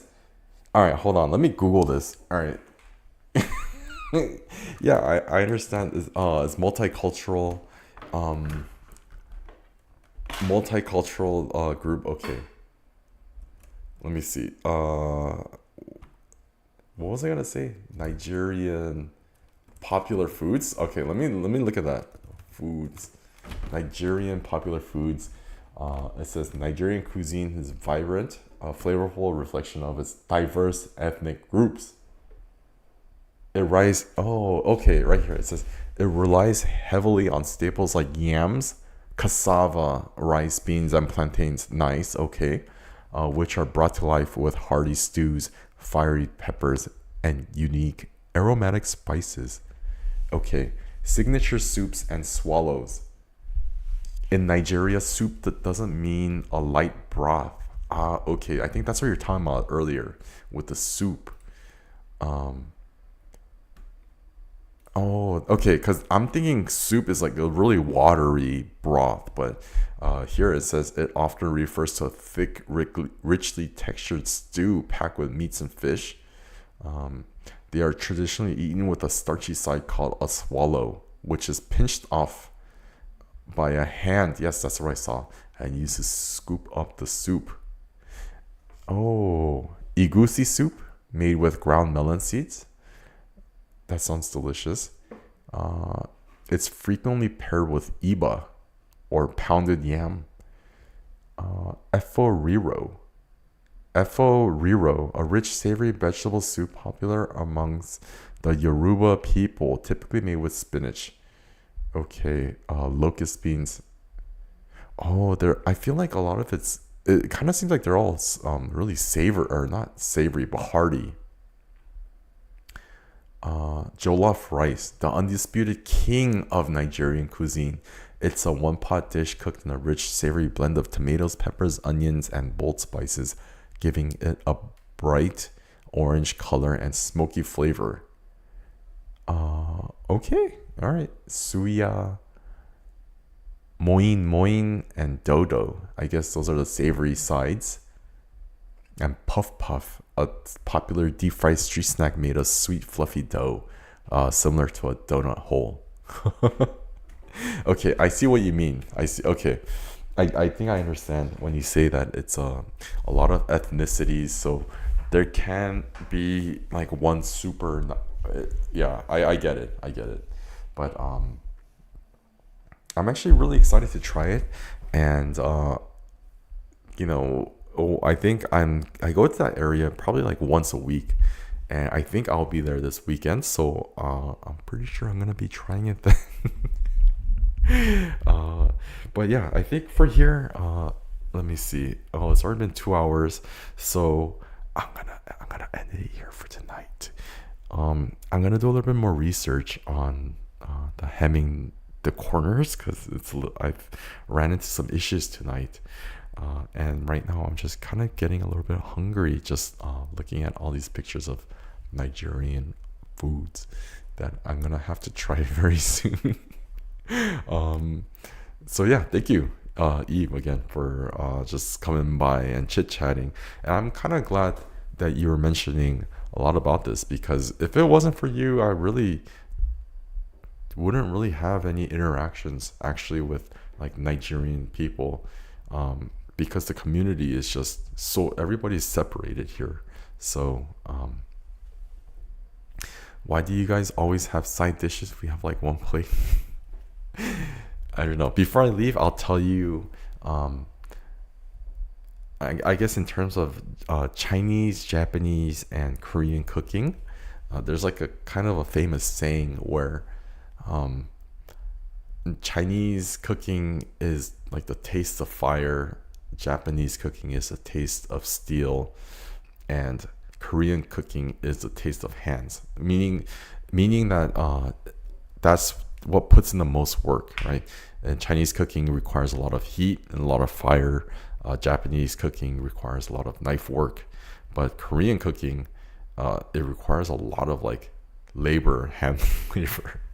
And that's exactly what we're talking about. Like we have all those little side dishes, and I think it's historically because Koreans didn't really have much meat, so they just grew up on a lot of vegetables in the mountains, and so they just ended up picking all these vegetables and like making dishes with it. I guess I don't know, but I'm really excited, kind of to discover this. So if you catch my live streams, I know you don't really watch Kig, but I will probably be able to like edit a video regarding this.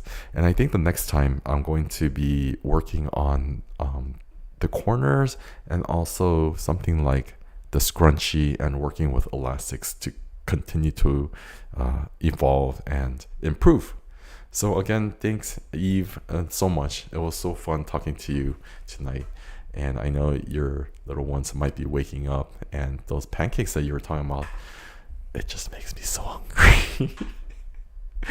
And it's almost midnight here, so that's not really fair. But anyways, thank you, and I'll see you again real soon, probably this week. And I think that's it for me tonight. And I hope you have a really good start to your day. And I'll see you again. Bye bye.